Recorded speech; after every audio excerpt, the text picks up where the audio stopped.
Olá, patriota! Hoje é sábado, dia 10 de setembro de 2022. Começa agora o Jornal Foco do Brasil, compromisso com a verdade. Muito prazer, eu sou Leonardo Miller e a partir de agora estaremos juntos nesta primeira edição. Desde já, confira se o sino de notificações está ativado para receber as nossas atualizações e ficar sempre muito bem informado. Além disso, deixe o seu comentário, participe do chat ao vivo. O Foco do Brasil é um jornal independente feito para você. Então curta, compartilhe esse vídeo e se torne membro do nosso canal. Vamos agora às principais manchetes desta edição. A primeira-dama Michele Bolsonaro disse se tratar de uma perseguição clara à ação movida pela candidata do MDB à presidência da República, Simone Tebet, contra a participação dela na propaganda eleitoral do presidente Jair Bolsonaro à reeleição. A referência foi feita sem que a primeira-dama citasse o nome da presidenciável durante um evento para mulheres em Novo Hamburgo. Vale lembrar que o pedido de Tebet foi aceito pela ministra Maria Cláudia Buchianeri, do Tribunal Superior Eleitoral, na sexta-feira, que mandou suspender a transmissão de uma inserção em que apenas Michele aparecia. A decisão será submetida a referendo do plenário. Para a primeira-dama, a ação da presidenciável não condiz com o discurso em favor das mulheres. O evento também contou com a participação do presidente Jair Bolsonaro, que se emocionou durante a fala de Michele. Veja uma parte. Nós estamos aqui no meio de cristãos, de pessoas que têm Deus no coração, e muitas vezes nós não falamos de política porque a gente não queria misturar política com religião.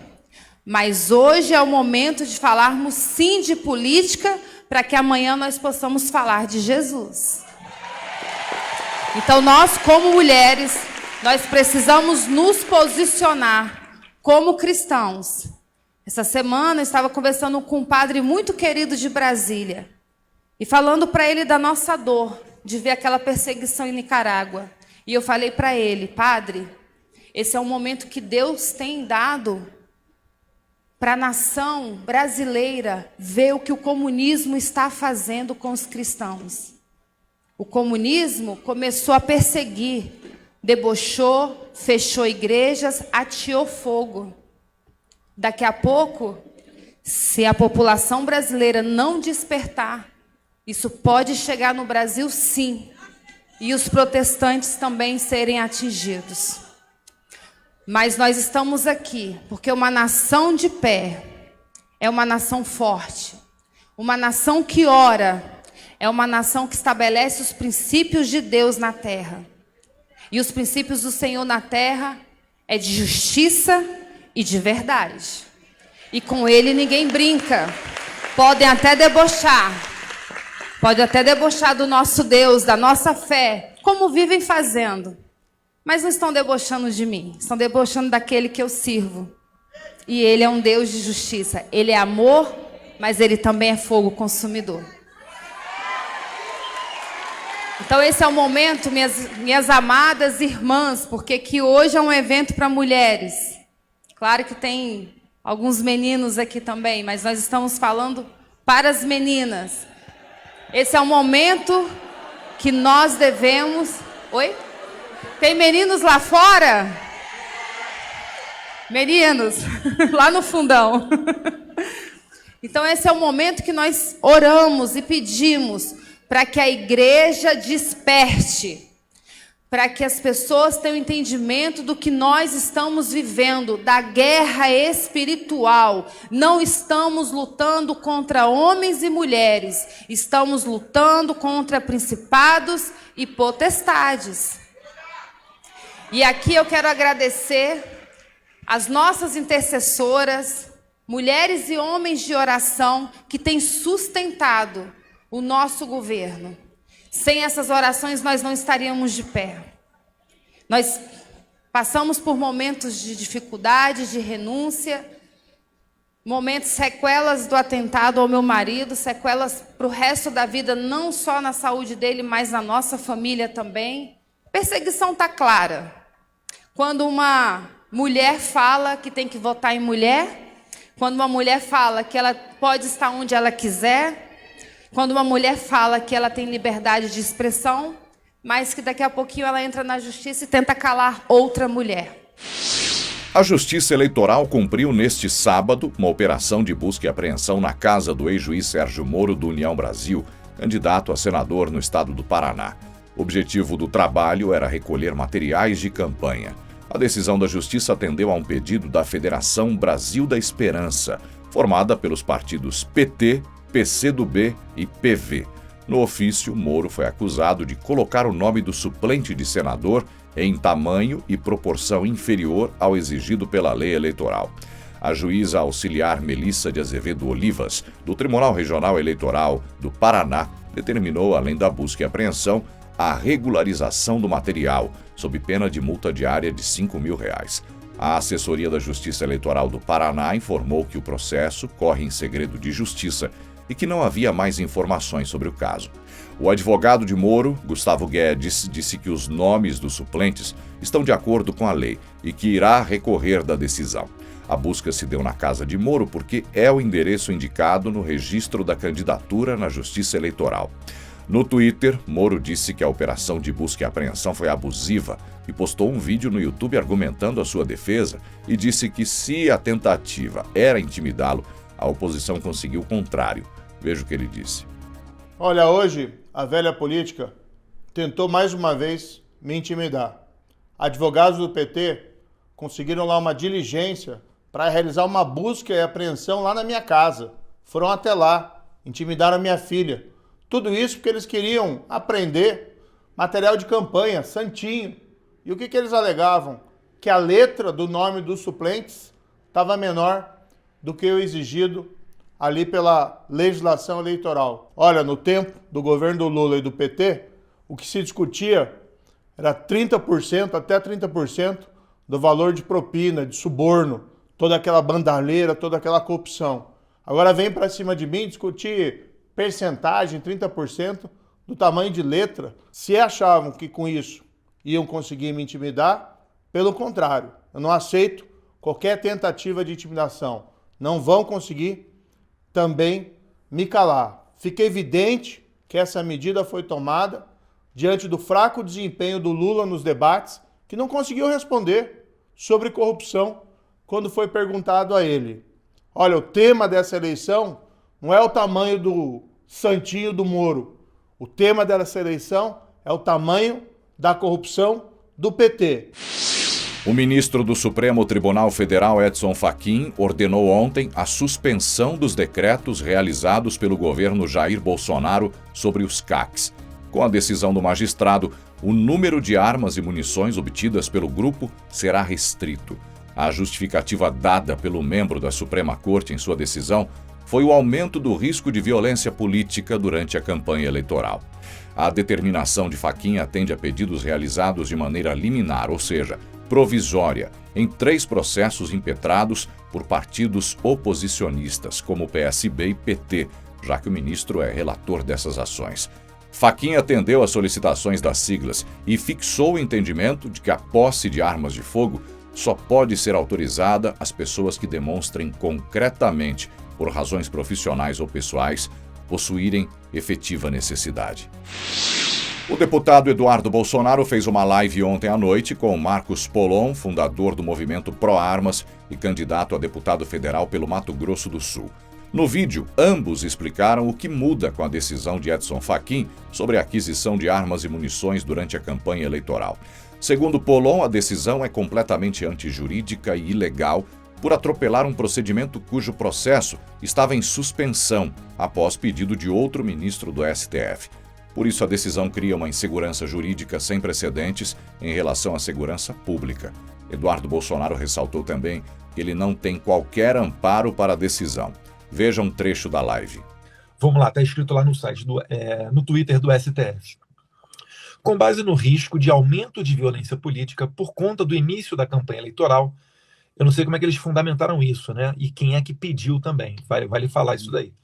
O ministro Edson Fachin concedeu liminares em 3 ações para suspender trechos de decretos da presidência que flexibilizam a compra e porte de armas.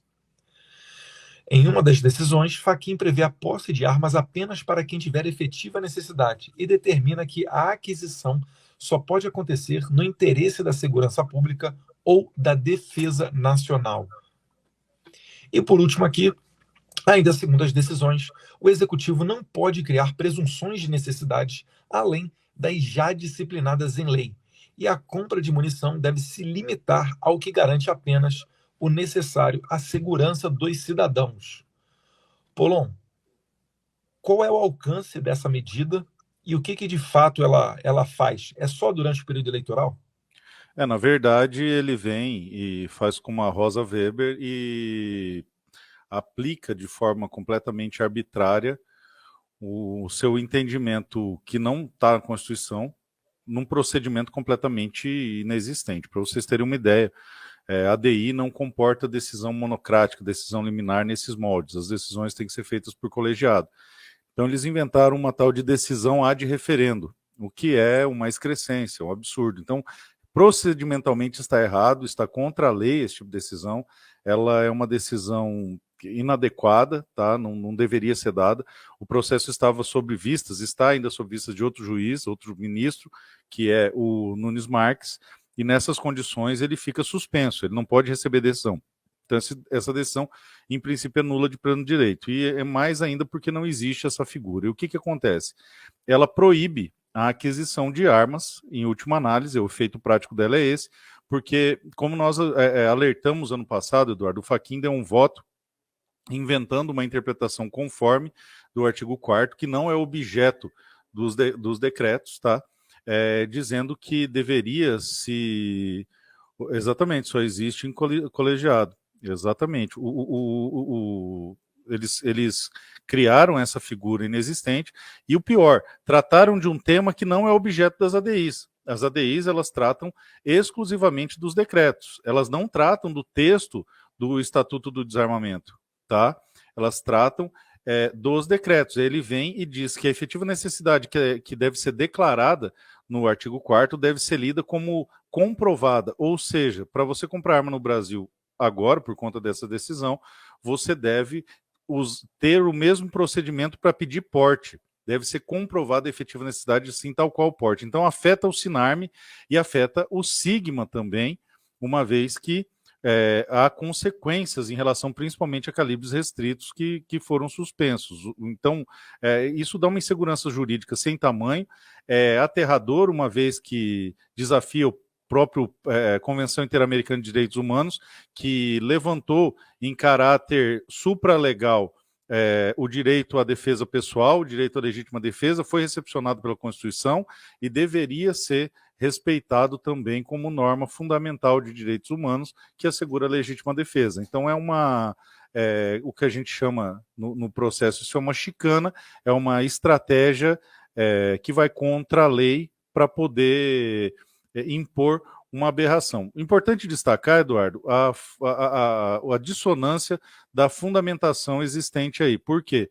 Ele usa uma expressão que é criada numa narrativa chamada violência política, que tal qual fake news não tem conceito específico, pegando talvez o gancho como aquele atentado fake feito com a Cristina Kirchner, para poder cercear direitos de algo que é prerrogativa do presidente. Regulamentar a lei de armas, por favor, pode falar. Rolou rapidinho. Não, só para falar que isso daí que você está falando é um trecho importantíssimo. Não existe qualquer amparo para ele tomar essa decisão. Durante a manhã do 7 de setembro, o presidente Bolsonaro falou a mais de 1 milhão de pessoas na esplanada dos ministérios em Brasília. Em um evento histórico e que mostrou o verdadeiro data-povo, como ele disse, Bolsonaro foi saudado ao lado da primeira-dama Michele Bolsonaro. Num discurso emocionante, ele falou sobre os avanços nos 4 anos de governo, a importância da liberdade e também dos riscos da oposição voltar ao poder após 14 anos de corrupção irrestrita. Veja os melhores momentos do discurso dele em Brasília. Com a graça de Deus, que me deu uma segunda vida, e pela missão também que me deu, de comandar o nosso país, nós atingiremos juntos o nosso objetivo. Hoje vocês têm um presidente que acredita em Deus,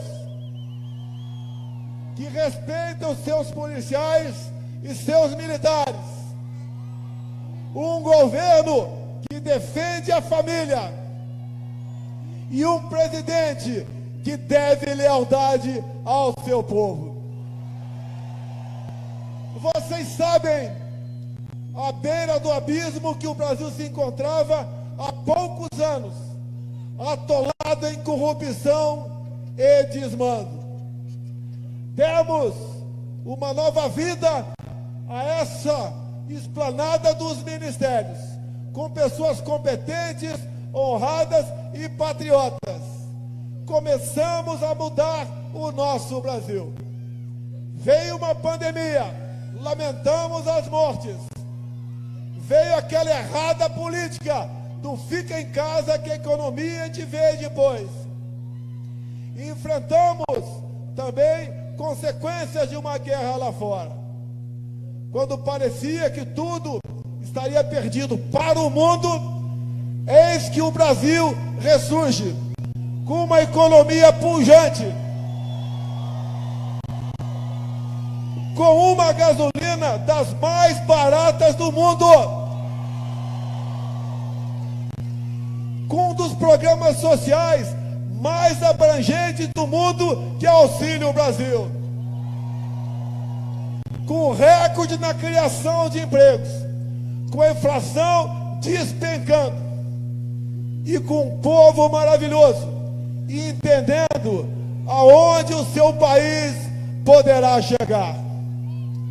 Somos uma pátria majoritariamente cristã, que não quer a liberação das drogas, que não quer legalização do aborto, que não admite a ideologia de gênero. Um país que defende a vida desde a sua concepção, que respeita as crianças na sala de aula, que respeita a propriedade privada e que combate a corrupção para valer. Isso não é virtude, é obrigação de qualquer chefe do executivo. Sabemos que temos pela frente uma luta do bem contra o mal. O mal que perdurou por 14 anos em nosso país, que quase quebrou a nossa pátria e que agora deseja voltar à cena do crime. Não voltarão. O povo está do nosso lado. O povo está do lado do bem. O povo sabe o que quer. Podem ter certeza. É obrigação de todos jogarem dentro das 4 linhas da nossa Constituição. Com uma reeleição, nós traremos para dentro dessas 4 linhas todos aqueles que ousam ficar fora dela. Tenho certeza, nessa esplanada, aqui a origem das leis que mudam o nosso país. Muito feliz em ter ajudado a chegar até vocês a verdade. Também ter mostrado para vocês que o conhecimento também liberta. Hoje todos sabem quem é o Poder Executivo. Hoje todos sabem o que é a Câmara dos Deputados.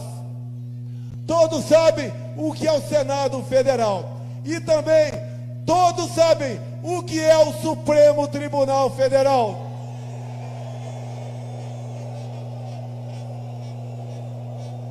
A voz do povo é a voz de Deus.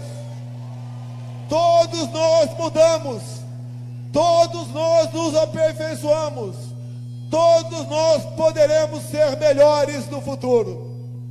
Muito obrigado, meu Deus, por esse momento, por mais esse momento, junto com o povo aqui na esplanada dos ministérios.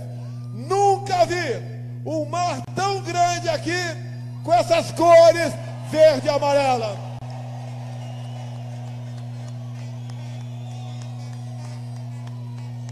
Aqui não tem a mentirosa Datafolha. Aqui é o nosso data-povo. Aqui a verdade, aqui a vontade de um povo honesto, livre e trabalhador. Brasil, acima de tudo!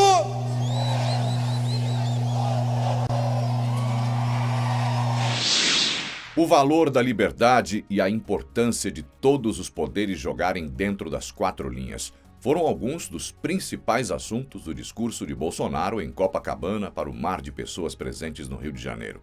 O presidente destacou o momento forte que a economia do país atravessa, mesmo num cenário de recessão mundial, e disse que o povo brasileiro precisa conhecer a verdade para tomar boas decisões. Bolsonaro disse ainda que, graças ao seu governo, todos sabem o que é o Poder Executivo, a Câmara dos Deputados e também o que é o Supremo Tribunal Federal. Veja o que ele disse. As mídias sociais vieram para libertar a nossa população.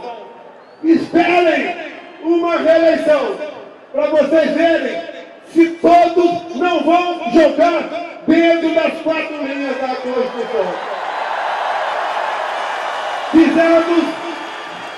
Fizemos a campanha com o João 832 e conhecereis a verdade e a verdade vos libertará. Depois passamos para outra passagem bíblica que diz: por falta de conhecimento meu povo pereceu. Trouxemos para vocês um conhecimento de como funciona a presidência da República. Hoje vocês sabem também como funciona a Câmara dos Deputados, sabem como funciona o Senado Federal e sabem também como funciona o Supremo Tribunal Federal.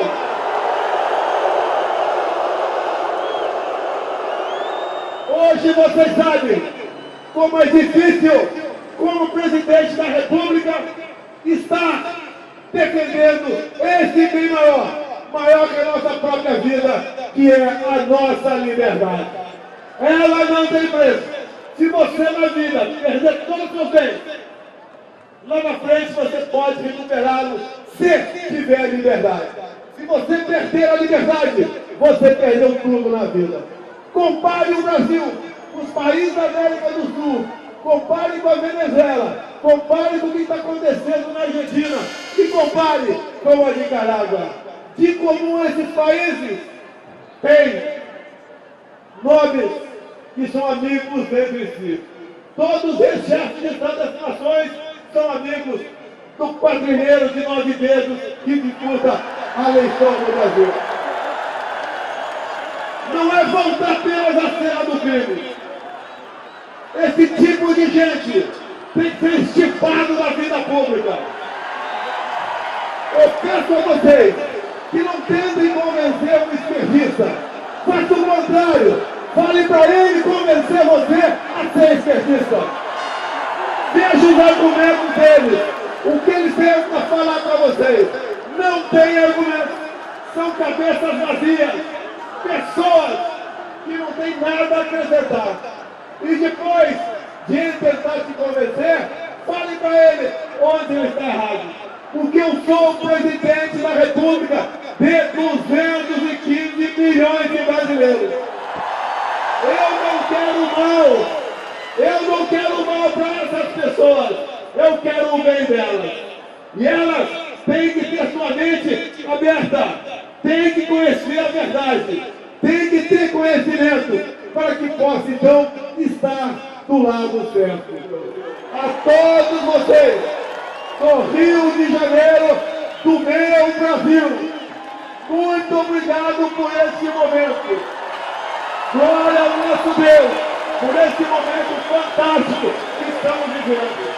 Voltamos a falar em política em praça pública. Voltamos a acreditar na política tão desacreditada em nosso país. Voltamos a sorrir. Voltamos a discutir política com responsabilidade. Tenho certeza que atingiremos, não o meu, mas o nosso objetivo para o bem da nossa pátria. Muito obrigado, meu Rio de Janeiro. Hoje à noite, está estarei no Maracanã assistindo mais uma vitória do Flamengo. Para que no final o nosso Flamengo venha a ser mais uma vez campeão do mundo lá no Catar. Muito obrigado a todos vocês. Brasil acima de tudo!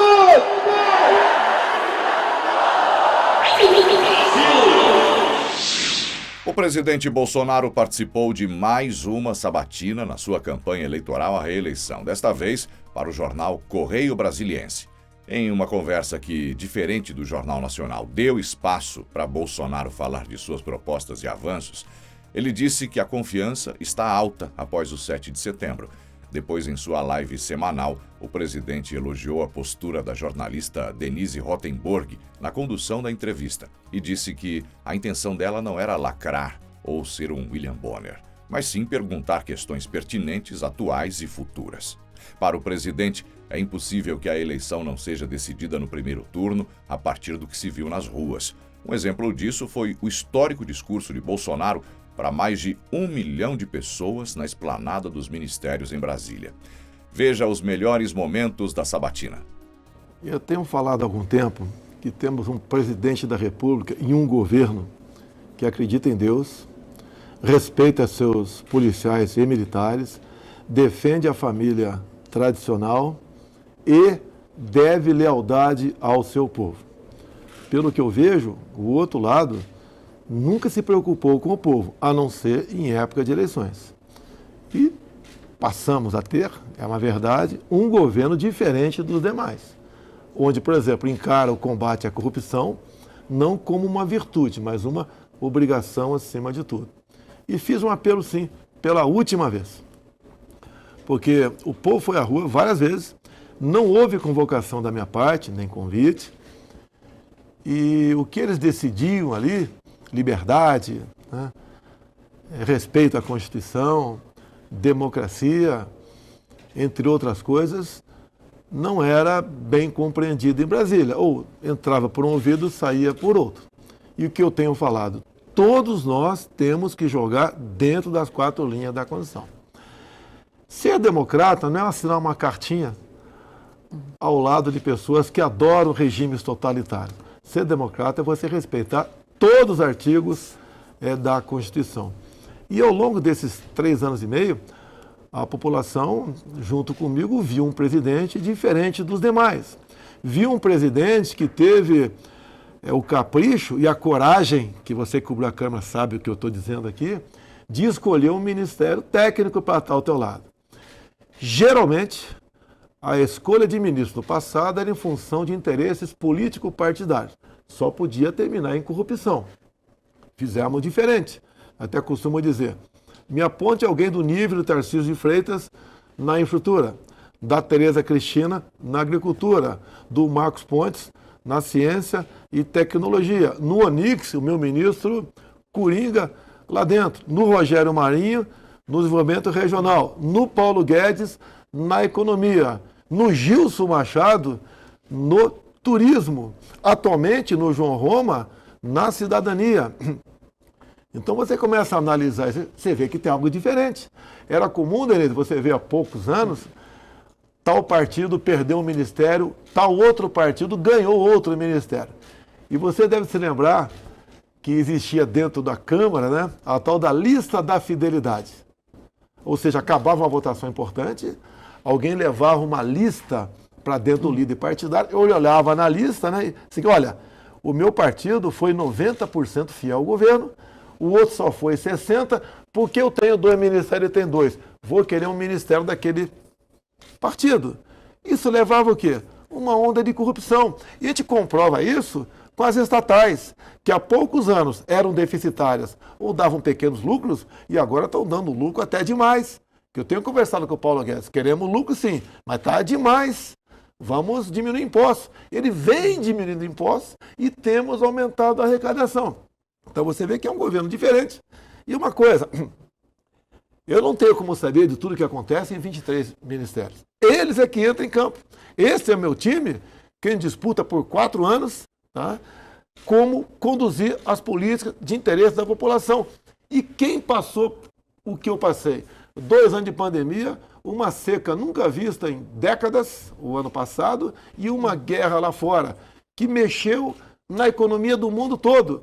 Eu talvez tenha sido o único chefe de Estado no mundo que falou essa história do fica em casa, a economia te vê depois, está errada. O povo tem que trabalhar. Ninguém vai ganhar a guerra dentro de uma trincheira ou embaixo da cama dentro de casa. Presidente, infelizmente a sua assessoria já está ali cobrando que a gente encerre a continue, entrevista. vamos lá. O CB Poder Especial, umas urnas. Eu vou dar mais um tempinho para o senhor fazer as suas considerações finais. Mas se o senhor quiser continuar, a gente continua, não tem problema. O que eu falei agora há pouco, eu estou satisfeito. Obrigado a Deus pela minha segunda vida. Sou mineiro, uai, também, e pela missão de comandar essa grande nação. Não é fácil comandar essa nação sem você fazer concessões. Temos ministros técnicos competentes que aceitaram esse desafio. E graças a essa equipe, nós vencemos a questão da Covid, atendendo a todos. Nós vencemos a Covid, a questão da economia também. Os números estão aí para quem, porventura, duvidar. Temos um profundo respeito com toda a população brasileira. Amo as mulheres e só dou um abraço nos homens, nada mais além disso daí. E vamos tocando a nossa política. E faça comparações, não só com outro país, bem como com outros que são candidatos, um outro, no caso, que já foi presidente por 8 anos. Veja o que ele fez lá atrás, para onde ele estava levando o nosso país. Creio que foi um milagre a minha eleição, não tinha nada. Era um deputado que discursava com o plenário vazio. E por que eu discursava? A pessoa às vezes não entende. Discursar porque ia na Voz do Brasil. Só quem falava ia na Voz do Brasil. Então, eu falava para as paredes, naquele momento, mas sabia que à noite ia ter 15, 20 segundos na Voz do Brasil. Resolvi vir candidato final de 2014, depois da reeleição da senhora Dilma Rousseff. Andamos pelo Brasil, usando a verdade. Quantos diziam para mim, até uma senhora jornalista, né? Olha, com esse João 832, falando a verdade, tu não vai ganhar voto de ninguém. Ganhamos. Depois fomos evoluindo, sempre usando passagens bíblicas, como uma daquelas, né? Por falta de conhecimento, meu povo pereceu. O povo tem que conhecer o que é o executivo, o que é o legislativo, o que é o judiciário, conhecer por dentro. Conseguir mostrar isso para grande parte da população e com toda certeza. Em função disso, a população tem respeito comigo. Sou um cidadão, erro, falo palavrão, estou diminuindo, mas não sou ladrão, não engano, não tem palavras difíceis, muitas vezes tem que ter pancada mesmo para você buscar a solução. Quantas vezes eu converso com uma pessoa num canto e falo um palavrão, mas tem que resolver isso. Você pega aquela sessão secreta minha, que não era secreta, com 40 pessoas. Aquela reunião ministerial. Foram contados 29 palavrões. Uhum. E agora, por que saíram os palavrões na mídia? Porque conforme ia sendo liberado pelo Supremo, cada televisão queria ter a primazia, dar o furo, e botava lá sem fazer o pi, e mostrou ali algo aberto. É como, com toda certeza, no intervalo do jogo de futebol, o técnico está perdendo, né? E fala, tem que mudar, e fala um palavrão, pô. Agora, isso daí não é uma regra da minha parte. Eu trato todos com respeito. Não foi provado nada, interferência na Polícia Federal da minha parte. Ou seja, um governo, ninguém tem nada, um mínimo de sustentabilidade quanto à corrupção. Damos o exemplo e fazemos a nossa parte. Busco a reeleição, sim. Eu peço, quem está me assistindo, se achar que eu mereça, bota lá 22 e vamos em frente. Se achar que o outro lado merece, eu faço minha reflexão, o voto é dele, você decide. Eu tenho inclusive falado, pessoal meu, né? Não tente convencer o outro lado. Fala para o outro lado te convencer. Ah, você quer votar e falar de tal? Por quê? Tenta me convencer. Fazer o contrário. Não tem argumentos. Ou tem argumentos que não são verdadeiros. E é mais fácil você convencer as pessoas votando em mim fazendo isso. Diga o que eu posso fazer para votar no seu candidato. Você muda. Porque quando você tenta convencer, as pessoas às vezes não querem dizer não para você. E dessa maneira, conversando, dialogando, você escolhe o que pode ser melhor para o seu Brasil. Agora, com o que nós vimos pelo Brasil, aqui em Brasília, na Esplanada, em São Paulo, na Paulista, em Copacabana, no Rio de Janeiro, olha, eu acho que está decidida a eleição no primeiro turno. Não tem explicação o outro lado ganhar. Que não foi apenas aqui, foi no Brasil todo. Muito bem, essas foram as notícias de hoje. Não se esqueça novamente de se inscrever no canal. Seja membro. Não perca hoje à noite a segunda edição do Jornal Foco do Brasil com Cleiton Basso. Até segunda.